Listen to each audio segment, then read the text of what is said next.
we actually... What are you going to say? I was going to like check the live thing.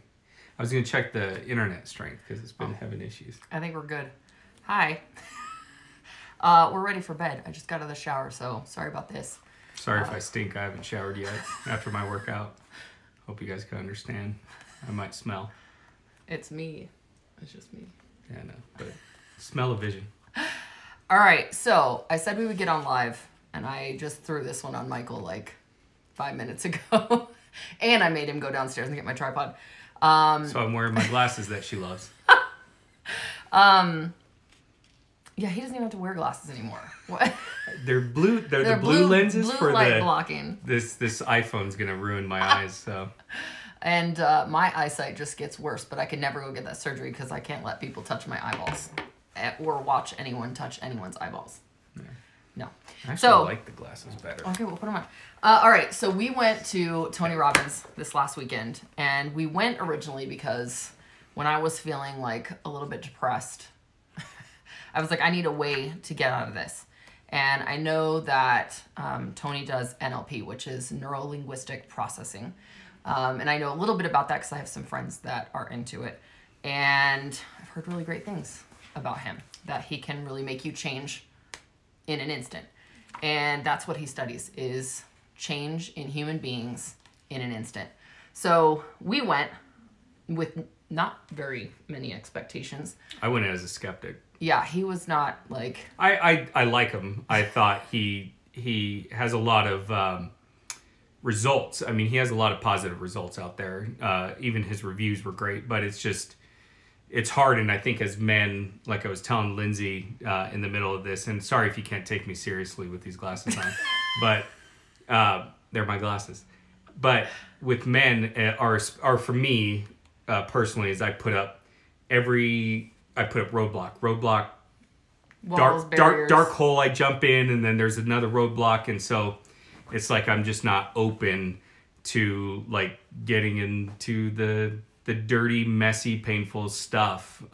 So that's why I was like, how is this guy with 15,000 people going to get through to me, the one out of 15,000, when like I can't even unlock all the stuff I've put away. So yeah. So I went expecting to really like him, and I actually went to see how he does what he does, because part of what he does is what I want to do with my whole life. So I figured I better learn from the best. And Tony Robbins has built a over $6 billion business, and that to me is very exciting.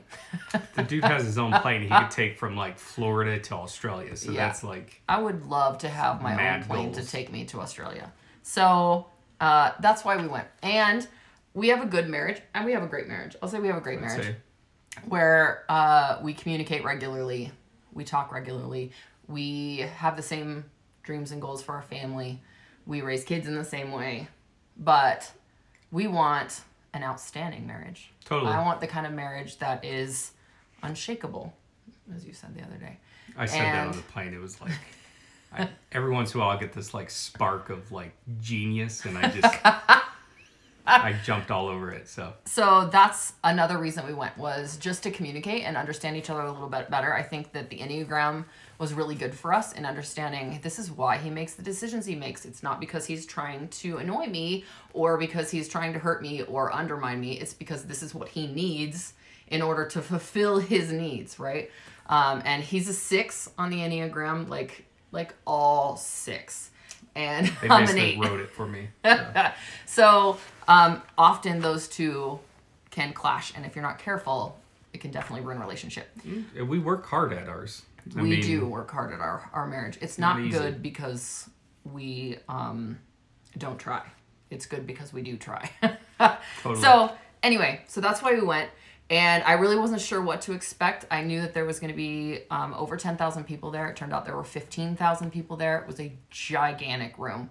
And it was freezing cold every single day. I was super happy. And Tony speaks on day 1 and day 3 of this. They call it a 4-day program. It's really 3 days. The last day is really just commercials for their products and other events and stuff like that. So... we went to see Tony Robbins, and that's exactly what we did. So I'm going to tell you, on the first day, the first thing he did that kind of blew my mind was talked about the 6 different human needs. And I've heard a lot of things on what humans need in order to thrive and survive and all of those kind of things. But I've never heard it like this. And so the 6 human needs are certainty, uncertainty, significance, love or connection, growth, and contribution. And as long as Tony says, as long as you can find an activity that will meet 3 of those needs, you will become addicted to it. Good or bad. Good or bad. So, that's like your need for food, right? So if you abuse food like I do, and Michael does, we tend to overeat. And when we do that, like when we're like emotionally charged or something's happening, we're looking for something to fill those 6 needs, because what we're doing right now or what we're getting from another person right now is not doing that, right? And binge eating can fulfill 3 of those needs. And if you're not careful, that can lead to addiction, right? And he was talking about even like smokers, right? Their need to smoke is not really about the cigarette. It's about comfort. They take these deep breaths when they're stressed. And it's that comfort that they're looking for, right? It's something that's habitual. And then the nicotine really doesn't help. And sugar really doesn't help. So I thought that was really interesting. And he had us kind of put down with the first 4, certainty, uncertainty, significance, and love and connection. He said, those are the 4 that every single person needs, right? And they will do anything, even like bad things, in order to get those things, right? And so he had us kind of go through and write down positive and negative ways that we get certainty, uncertainty, significance, and love and connection, which I thought was really, really cool. And then we just went back through and rated which one do we think is the highest, realizing obviously that because we're very different people, we have the same core beliefs, but almost opposite for everything else. Our highest needs are different things. So mine, I would say, is significance, which you guys could see play out in pretty much anything that I do in my career. I need to feel significant. I want to, when my time is up here, I want to know that my time here was significant, that it was for a purpose, and that I lived that purpose. It's very high on my list. And so if there is a day that goes by where I don't get that need for fulfillment from significance, I will go and find it somewhere else because it's so high on my list. Your highest? Oh, my highest was love, connection, and uncertainty. You think love and connection is higher than certainty? Probably not, now that you say that, but it's certainty. It's certainty. He likes to have things where he knows what to expect, and he'll build up expectations in his head about how something is going to go, right? And then when that doesn't happen, he gets all freaked out because it's new.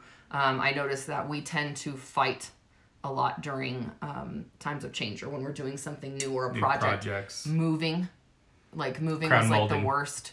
Putting up crown molding. Anything that's uncertain, we will for sure fight about it, because my need for certainty is second behind my need for significance. And so it's really kind of cool to be able to write down, if you guys want to do this, you can write down a positive and negative attributes for the way that you look for certainty, uncertainty, which uncertainty would be like adventure, or not knowing what's going to come, or like really good conversation with each other where we're learning about each other, right? As long as you're getting new information input, that's your uncertainty. Significance and love and connection. So that was the first thing that I really, really loved. Let's see, what else from the first day? The first day, the thing that was that you don't know what's happening until day 3 is all of day 2. He keeps saying, we'll get to that. Day 1, he just kept saying, we'll get to that. We'll get to it on day 3, on day 3, on day 3, on day 3. But this whole, and like legitimately, the dude is a giant. And as my uncle says, banana fingers he has. I mean, he's just large. He's man. A big dude. He never sat down. I didn't even see him drink water. I mean, legitimately, he was walking 3 football fields for 11 hours straight. Like, had the same energy from when he started, middle, and that was really impressive. But he was planting seeds the entire time. And so I walked away at day one of like more expectations. I enjoyed, he had a lot of good pointers and stuff, but what I didn't realize was he was just like priming us. Totally like setting us up. He was totally priming us. So part of NLP is this process where you can basically rewire your brain, is the short way of saying that and the very unscientific way of saying that. And he was priming us on the very first day to get us into a place where we could actually make change. And part of that is to get you out of your habits. Dude, and comfort zone. And comfort zone. He like disrupts your thought pattern, okay? Because he says that everything that we do and all the decisions we make, if we're not in a peak state, we just go into default and we let our patterns determine what we do and how we think and what we focus on. And often our patterns are not good for us, okay? So he disrupted our patterns by having us do a lot of crazy things, like jump up and down with our hands above our head. He was just blasting really loud, heavy, high energy music. We jumped every 20 minutes. How many jumps do you think we did? Thousands 11,000 of times. A day, maybe. Thousands of times we jumped every single day. I mean, they say if they clock him doing 11,000 jumps, I mean, we were jumping right along with him. I mean, yeah. So we're doing thousands of jumps, learning to get excited on a moment's notice. So like they like basically Pavlov's dog you into saying as soon as you hear these certain words, you jump up and you scream as loud as you can scream because your voice is coming in back into your body and it does something different to your brain, right? And he was basically priming us for change on day one so that day 3 he could come back and then rock our worlds. Yeah. Okay. And I'll just say he cusses a ton. So if you don't like someone in their speech of just naturally cussing, it will unnerve you. I loved it because I was like, dude, you're my people. Like you're using cussing in positively. Yeah, he wasn't cussing at anyone. Yeah, he wasn't calling never. anybody names. No. But he does use it because it's a taboo word to get your attention. You will hear the F-bomb so much. It's awesome. It's fine. He's my people, for sure. Another thing that we did on day 1 was the success cycle, which I thought was cool, which is basically 4 boxes that work together and it makes this never-ending circle. And the boxes are potential, action, results, certainty, and belief. And he said that each one leads to the other, right? So if you can get yourself into a really heightened state, like a high, what does he call it? A high state? Yeah, a heightened state or a beautiful state is what he calls it. Yeah, there you go. But like a heightened state is one of the states where your chest is out, your head is up, you know that whatever is coming next is yours. No doubt. When you are in a high state, when you're in a prime state, that is the time where can't is not a part of your repertoire. It's must. It's must. You must do this kind of a thing. Like, when I started my very first business, that was my first $1 million business, there was no can't involved. I knew that my business would produce $1 million and that Michael would quit his job before I even started. I knew that it would. Because I was in this heightened state and I woke up in the middle of the night and it disrupted my thought pattern to be able to know this. And then I started just marching forward and I stayed in this heightened state of emotion. All the things came together to make what I knew to be true happen, right? And so he's saying, if you get into this cycle where your emotions aren't heightened, where you're not in this state where you like have jumped up and down and you're excited and you're ready for today and you know this is going to happen with absolute certainty, then you cannot make certainty happen. And because so many people need certainty, it's the reason that people don't go after what they want with veracity, with like a ferocious need to have what's on the other side of this work. And so he says, you have this potential to do something, right? And then you start taking action and then you see the results, which creates more certainty and belief in you. And then you have more potential to take more action, to have more results. And it just is this never-ending cycle of good. But there's also a never-ending cycle of bad. You have low potential, you are low state, you take no action, you have low results, therefore your certainty and belief is low and it continues to circle the drain and eventually you quit, right? I thought that was really, really interesting because I say it all the time, your excitement and your energy for your business is the thing that will make you successful. And I believe that and science believes that. So that was pretty cool as well. Another thing that he said that day was that even the people that live in poverty in America are still part of the top 10% of worldwide earners. Most people live on $2.12 a day. Yeah. And even people that live in poverty in the United States are still part of the top 10% of worldwide earners.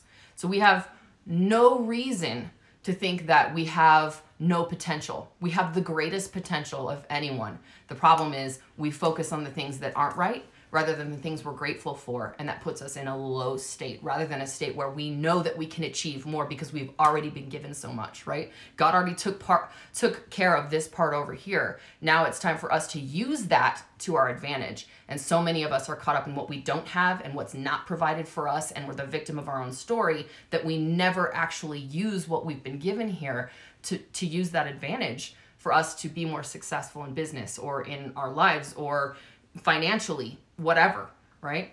And I thought it was really, really interesting. It was good because he grew up like extreme poverty. And like for me, like I grew up struggling, my whole life. So to know like, hey, we still have, we live in the greatest country and we have every opportunity. It's just those that take advantage of it, right? And he used a lot of animated curse words there. But to just get it... Did you even notice it? I really didn't even notice. After a while, you just... It's like words. But no, I mean, he shook me because it's like, it's only... If you're afraid to fail, procrastination equals fear of failure. And he says, we all have the same opportunity. And if you procrastinate, then you're going to stay in your situation. Yep. But if you just... If you make yourself take action... Massive action is what he calls it. And massive action is that thing where that is all you focus on, because he says where your focus goes, your energy flows, right? And so if you're constantly focusing on what you don't have and what's not going right in your business, and this isn't good, and these people don't want to sign up with me, and these people went to my competition, and nobody's doing well right now, of course that's what your business is going to be about. If you knew with certainty this was going to happen, there's no way that anything, I know I'm getting animated, there's no way that anything anyone said to you would be able to take you off of that path, right? Like there's just, when I get in my head that something's going to happen and I get into that heightened state where I can get to that place where I start to get into flow, right? Where the day and the hours just start passing by me. If I can do that, nothing anyone says can derail me from getting to what I want. And that's only because my energy and my focus is on whatever is out here that I'm working toward. And where your focus goes, your energy flows, and that's the truth.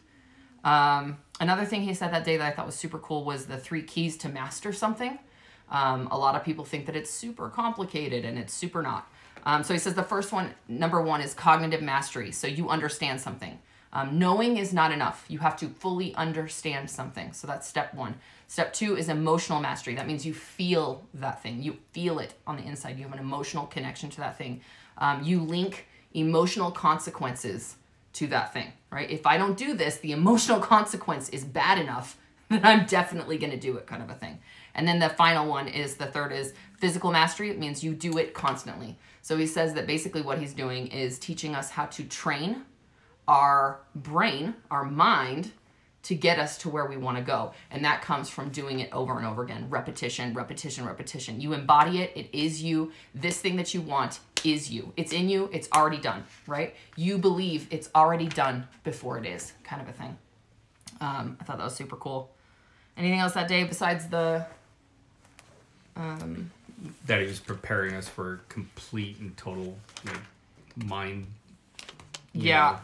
Yeah, I think that the coolest part for me that day was after we started talking about like how much we focus on the crap that isn't going right. We did this really cool exercise where he had us do a guided gratefulness meditation, the things that we were grateful for, and that we were, I used it as a little bit of a prayer time to just thank God for giving me the things that I have. And he had us do this thing where it started with think of one moment and then think of another moment. And then he was like, I just want you to like let all of the moments that you're grateful for pass by your mind. You just see them in pictures, kind of like in a movie. And you guys, I was undone by this, by this exercise. I was undone by it because there's so much that I've already been given for that I'm not properly grateful for. And if I get myself into this grateful state of mind, I can do anything.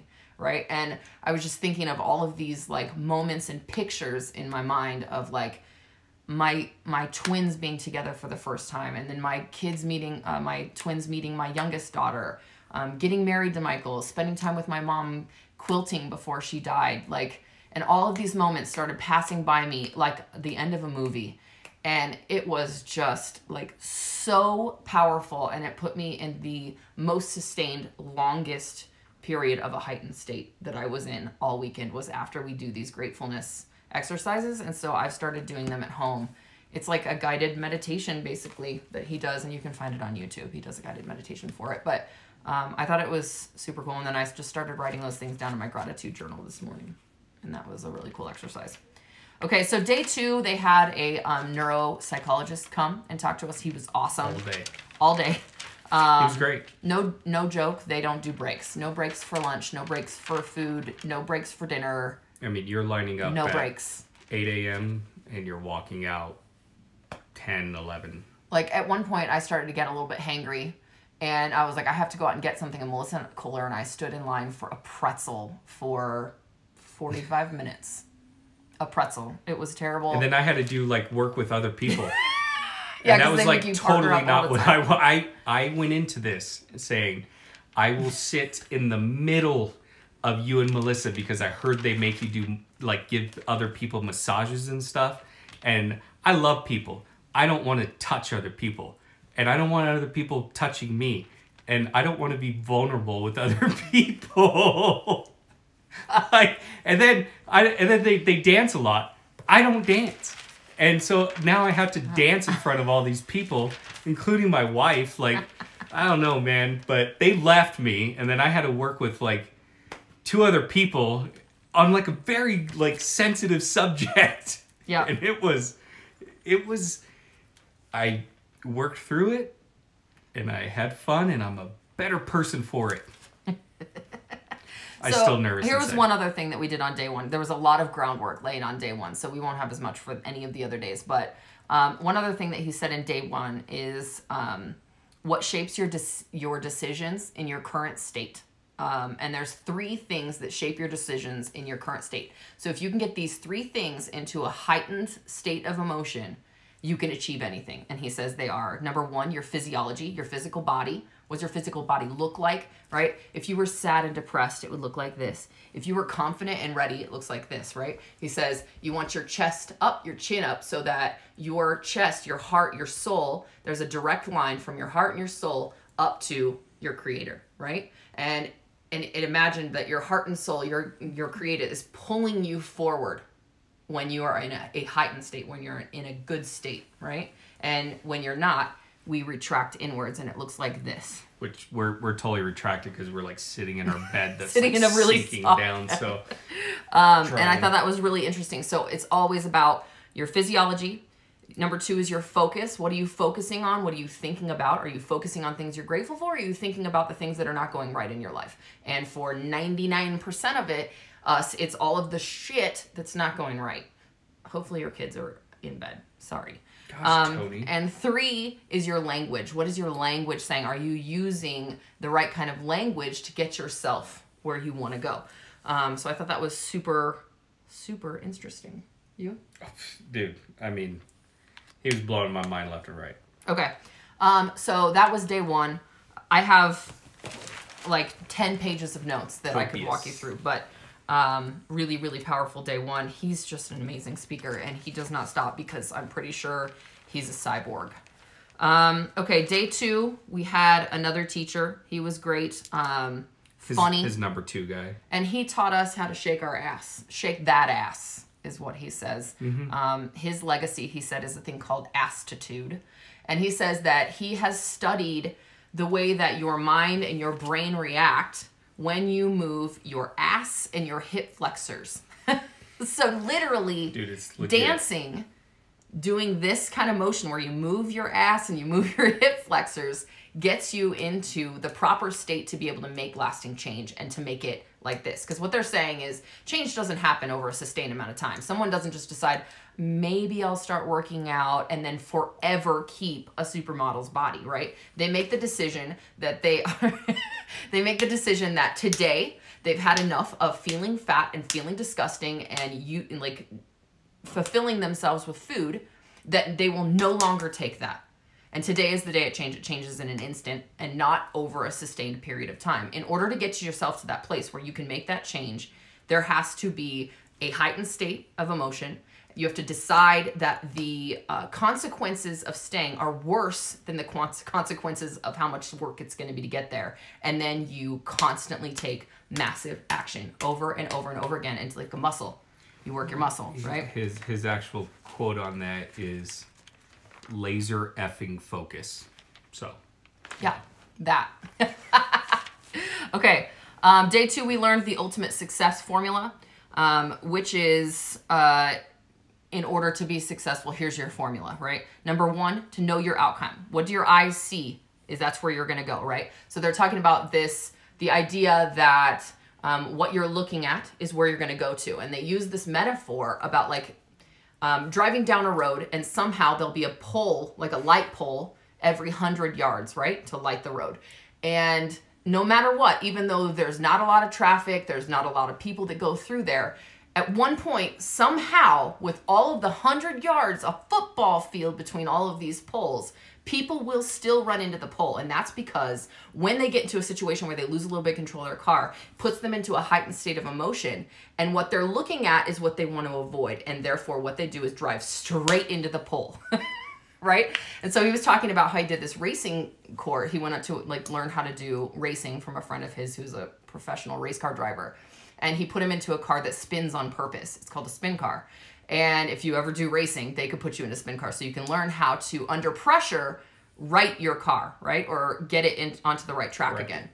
And he said that at first, he said the teacher was like, look, as soon as this thing goes off, the thing you're going to be doing is looking at that wall because that's not what you want to hit. And you're going to be afraid of it. So you're going to look at that wall. And Tony was like, I'm not going to do that. I teach this stuff for a living. You don't know the kind of control I have over my mind. And he said, sure enough, as soon as he got into this comfortable place, he hit the button and Tony's head went right for the wall. And they started going right towards the wall at hundreds of miles an hour, right? And he said the teacher had to physically push his face away to look to the empty space for him to know how to right the car. Otherwise, he was going to go right into where he was looking, right? And when we panic, we look at what we don't want, and that's exactly what we do. Totally. That's why we self-sabotage, right? So know your outcome. Where are your eyes? What are you looking at, right? Look at what you want and write it down. Draw pictures if you have to. There's a TED Talk about that, and I actually just sent it to someone today of all things. That's about like drawing your desired new reality, which is a really good one. So it's by Patty Dubrowski. If you have interest in knowing more about that, go look up her TED Talk. Number 2, know your reasons why. Let's see, he says $0 in the bed versus a family member in a burning house. So he said, know why you're doing what you're doing. If he said, hey, there's a huge wall and behind the wall is a big, huge moat. And in that moat is like poisonous frogs, snakes, the most poisonous about all animals, sharks, everything bad, and it's on fire. Everything that you don't want to see inside there. And he said, inside, if you can get over the moat and through the water, inside that house on the other side, there's $10 laying on a bed for you. And he was like, how many people would do that? And like 4 people were like, he was like, there's some assholes that would do that. Most of us, for $10, it's not worth getting our leg bit off by a shark, right? Especially if you're Janelle Vonnegut. But he said, now imagine that I have this same setup, except on the inside is your baby or your kid laying on one of the beds, a family member laying on that bed, and the house is on fire. Are you going to get it? Are you going to get to them? Right? And everyone in the whole room was like, of course I'm going to get to them, right? I would march through that lake if I had to get to those kids. And all of us would, because my why to get there is stronger for my children than $10, right? So know your reasons why you're doing what you're doing and make sure that there's a really good emotional connection to what you're doing. But I like how, though, if you notice that, like, right, even if anyone's ever heard my emotional intelligence, it's like, start with the why, right? Your motivation, And he actually proved start with your outcome and then your why, which was like... Outcome first, then why. Okay. Number 3, take massive action.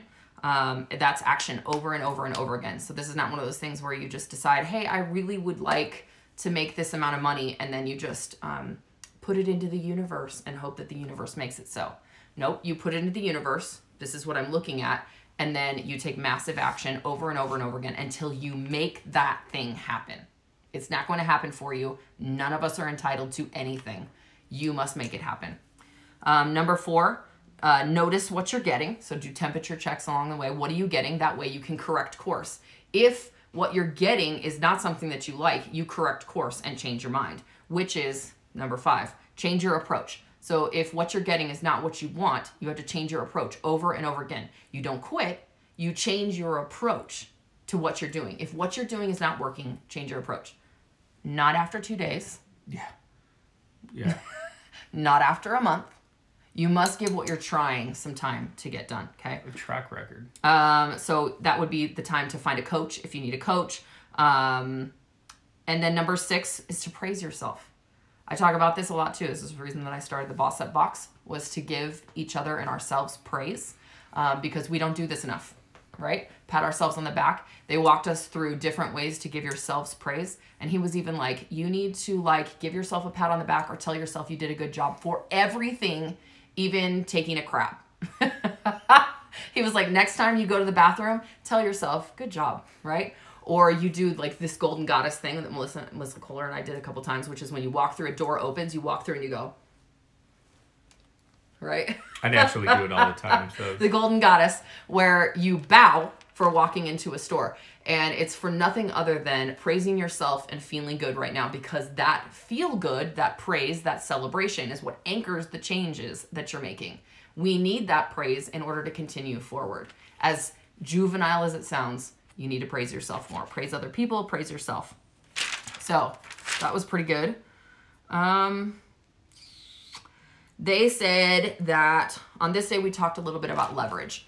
And leverage is the thing that if you're trying to make a change and you think about the reasons that you're making the change, most people, he said, will change not out of what they want, but to run away from what they don't want, the things that they fear, right?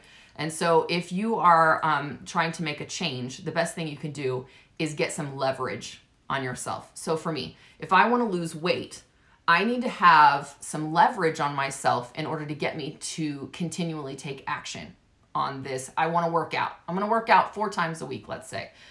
In order for me to continue to do that and take the action, I have to get into a heightened state. And then I need to get enough leverage on myself for the negative outcome if I don't. So what he does is close your eyes and then think about, if you don't make this change, where are you in 5 years, right? All of us keep those jeans in our closet that we think, well, someday they're going to fit because I'm going to get back into shape. Nope, that's a maybe we're going to get back into shape, and none of us are going to get back into shape doing it that way, right? And so he says, if you can get enough leverage, you close your eyes and you think, okay, if I don't make this change in 5 years, this is what I'm going to look like. This is what my life is going to look like. These are the people that are no longer going to be a part of my life. This is the example I'm setting for my kids. This is what they're going to emulate. And if I can get enough leverage on myself, I can make myself change simply because I don't want the outcome in 5 years or 10 years or 15 years, right? And when you do that, it can get pretty raw and pretty negative pretty fast. Dude, like 15,000 people.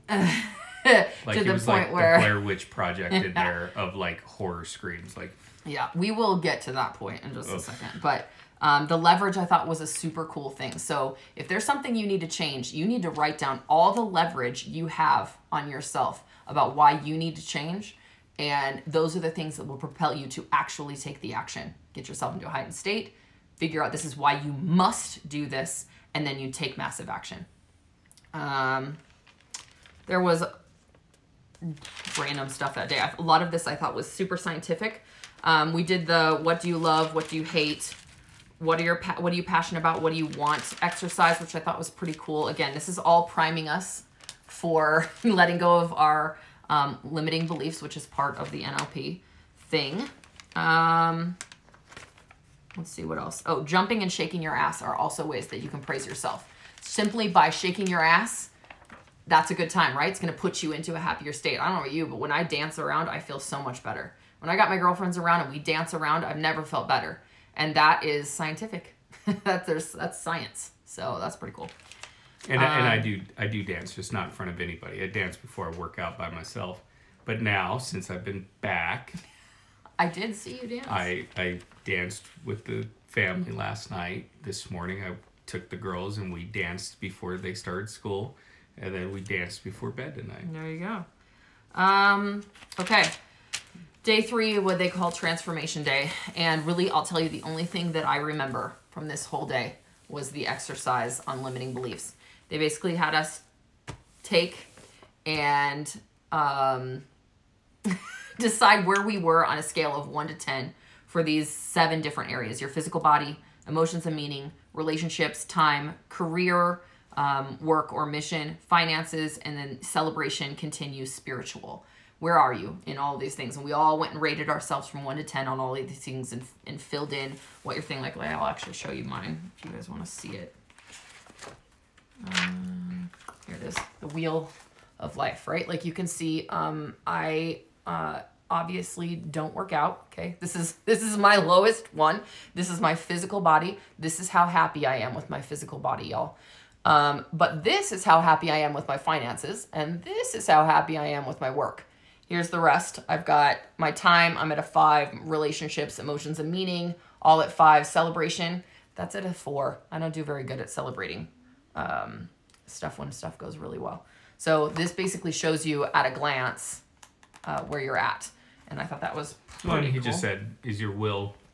Like, yeah, what would the ride be like? Is it spinning well, right? Yeah, if this was an actual wheel, how would that feel on the road, right?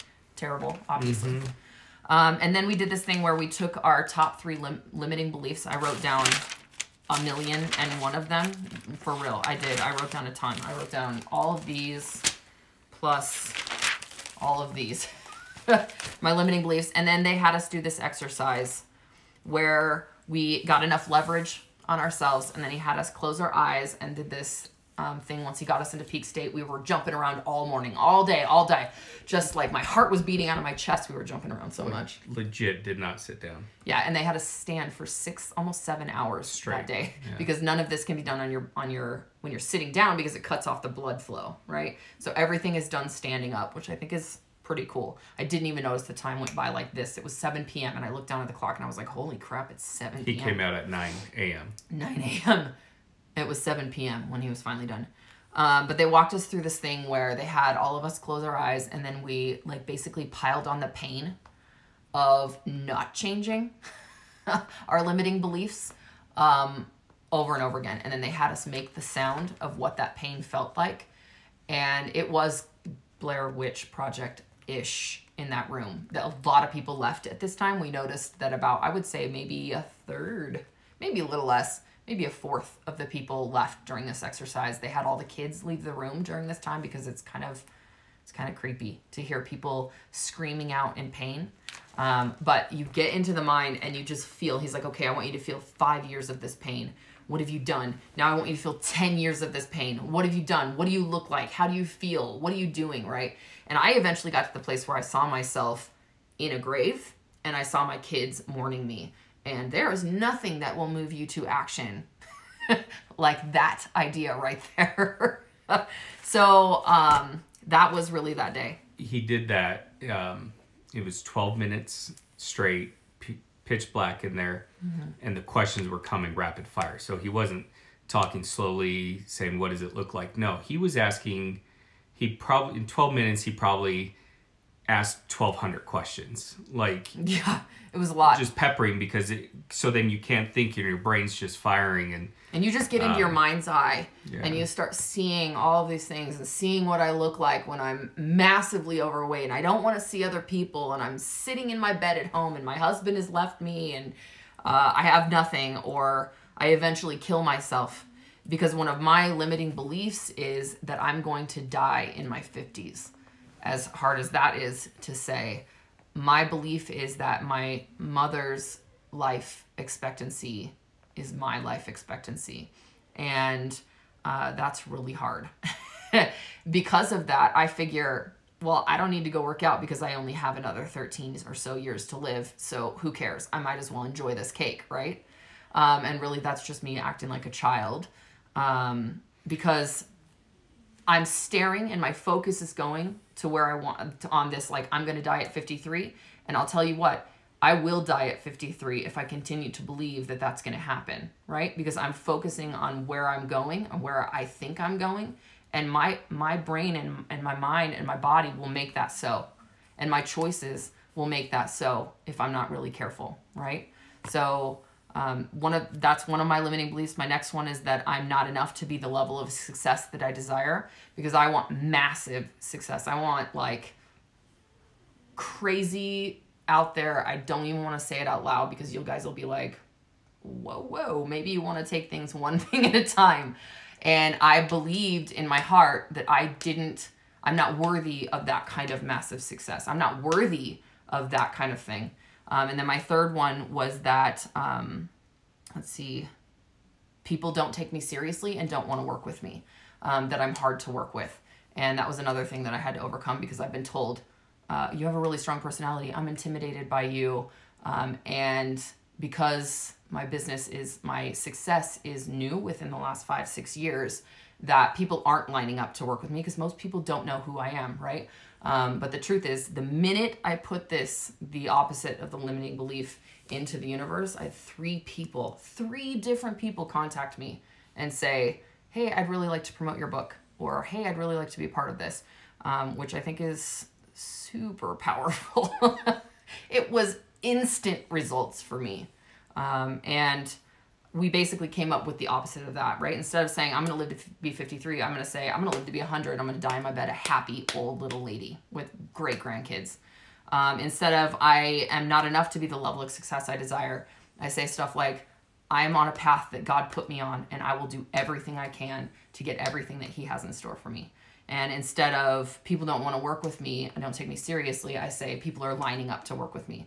And these are the things that when you get yourself into the heightened state and you go to work that day, that you repeat to yourself over and over and over. People are lining up to work with me. I'm going to live to be 100, an old lady with great grandkids. Like, these are the things that you say to yourself to keep yourself moving forward, right? And normally I'm still holding back of like, I want to hug her and like tell her it's okay and like, I love you and all that.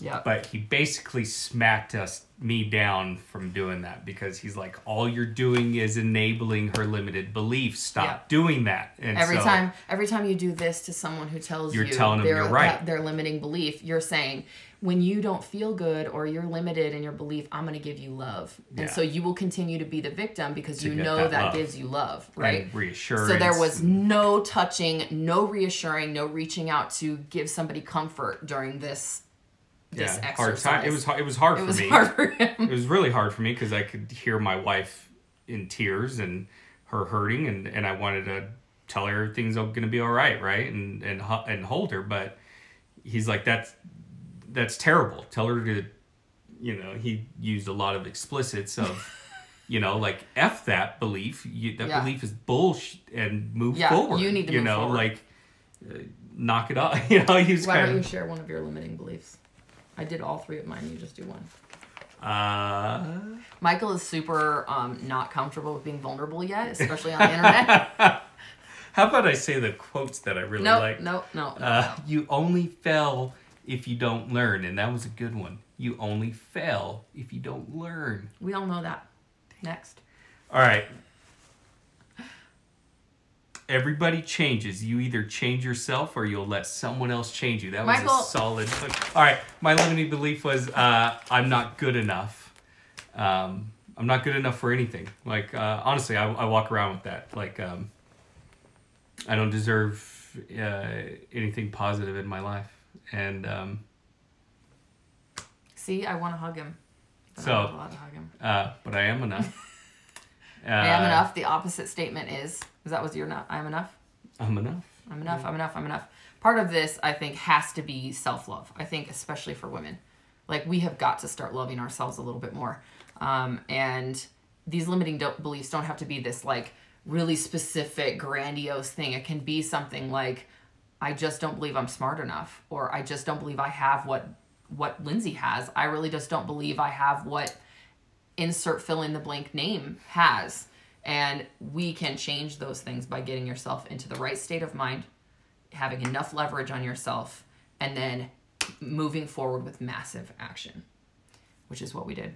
So we did not go to day 4 because I'm not interested in going to the commercials. That was kind of the negative was... That was the thing that I did not love. The product sell, and that's when we left. It's like, you already sold us because of the results that we actually received from this. You know, like the people that were going to sign up for any additional stuff would have done it anyways. But day 4, they called it a bonus day, and it was just, I mean, literally everything under the sun that you could buy was being sold. Which we did. I'm just going to let you guys know, we drank all of the Kool-Aid. I drank every drop of Kool-Aid that was in the cup that was given to me. Because I'm happy. I'm so happy. I felt so happy, so full of energy, even after standing for 12 hours, jumping, screaming. I mean, it was like, and to be honest with you guys, it was super awkward at first to stand next to my husband, who's very quiet and conserved and reserved. You are reserved. Dude, not at all. Okay, he totally is. To stand next to him and then scream as loud as I can. Yeah, because if I were to scream in this house as loud as I can, he would be like, "What's happening? You're freaking me out." Like, it would be, like, even when the girls get heightened emotion, excited, and start screaming. I used to. No, you did. You used I to. used to. He's doing much better now. But it used to, like, give him anxiety, right? It would make you anxious. Oh, yeah. He's from a quiet household. I'm from a loud, insane, chaotic household. His is the opposite, and our house tends to be quieter on the quiet side. We have quiet kids. But if they ever start to get worked up about something, I can see Michael's brain go into overdrive. How do I control this and keep it, you know, we don't want to embarrass ourselves. The neighbors might hear, kind of thing. So because we felt so good, we want some more of that drug. So we signed up for all of it. We're going to go to Business Mastery in August. I don't know how many of you guys are interested in learning about how this kind of thing can affect your business. But in August in Las Vegas from the 7th to the 11th, we're going to go to Business Mastery. Anybody who's going to go, you guys just shout out and let me know. And we should, like, say hi. You know, I probably won't sit next to you, so you don't have to hear me scream. Because I'm very loud and I love dance. So... and I won't sit next to you because I don't want you seeing me dance. He'll be embarrassed. So, but Business Mastery we're going to. And then we're going to go to the really big one, which is in December. And that's called Date with Destiny. And Date with Destiny is a 6-day program in Florida. And they basically walk you through every part of your life. And that's the one, there's like a Netflix documentary on him on that one. Yeah, you can watch that documentary and see what that's all about. Be prepared to cry because it ain't pretty. That's my email. So address. We're doing that, and then we've got Mastery University and Mastery University, which is like a master your body, yourself, your self-control, your mind, your thoughts, and that's in Fiji. We're gonna do that in 2020. You have 30 months. We have 30 months to use what we bought, but I'm pumped, and I would love to see as many of you guys as are willing to try this thing. I'll just say right now, it's weird. When you walk in, you're going to be like, this is awkward. And by the end, you won't even care what other people are thinking about you. It's quite liberating. I woke up day 3 saying I felt like I was just hit by a truck, like legit. But I was also full of energy. High energy. And then Sunday, I was like, woke up like flu-like symptoms. That's got to felt like I was hit by a truck because it was the pain thing, you know, releasing the pain, and I was too busy like hearing the Blair Witch movie play behind me, and I lost focus. There was a guy behind us that was literally like in my screaming in our ear because Michael and I was kind of standing side by side during that exercise. There was a guy that was standing like right here that was just moaning and screaming in our ear, and we were like, "Oh my God, this guy's not gonna make it." So. Anyway, that's really what it was. I thought it was super powerful. Today we did our meditation. Both of us worked out. I got some stuff checked off of my to-do list. I got an all clear on a lump in my chest. Michael had a lump in his chest. Got that checked out, all clear. Wasn't freaked out at all. Calcium buildup, not a tumor. What else? I guess that's it. So anyway, I just wanted to recap it for you guys so you know, if you have never been to a Tony Robbins event, he's legit. It's legit. But you have to go in with an open mind. You have to be open. Yeah, completely. I mean, you could have, like, I went in open, but I was still kind of like, okay, like, come on, it's going to be hard to get into this thing, you know? Right. Like, I can't even Steel get trap. in there. You know, like, some days I'm locked out. So, yeah. But overall, it was awesome. And I think I know it just really helped Lindsay and I. If she would have gone by herself, I would have been at a complete disadvantage when she came back, and vice versa. And I started dancing around, having dance parties and jumping around all the time and shaking my ass. He'd be like, what is this, like a Tony Robbins thing? Right? So, anyway, we love you guys. I hope that you guys will take the chance to do something. This is, like I said, the second event that I've ever been to that I felt like was worth the money and the time away. The first one was an event by Brian Buffini for real estate agents, but I got to see Jim Rohn and Zig Ziglar talk, and they changed my life forever. Jealous. They changed my life forever that day. I learned how to set goals that day because of them. I learned how to go after what I want, and I realized I wanted to do public speaking after I saw them talk. I wanted to make people feel the way they made me feel when I was in that audience. And I noticed the same characteristic from Tony Robbins. And that is because he trained under Jim Rohn. And he really does have a desire to help. I believe that. I have a pretty good bullshit meter. And I believe he's legit. No one's going to run around for 12 hours. And for no reason. Like lose their voice and all whatever he does.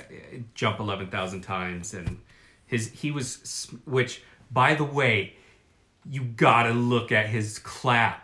Like, legit, YouTube. I mean, I can't. It's so, I was fixated on it, but at the end of it, his hands were bleeding. His hands were bleeding. Like, I mean. I think that was from the sticks. I mean, you fake it till you make it, but dang, man, 10, 12 hours and your hands bleed and you clap. Dude, you got to YouTube it. It's the wildest thing. So, I'm just saying, you wouldn't do all that.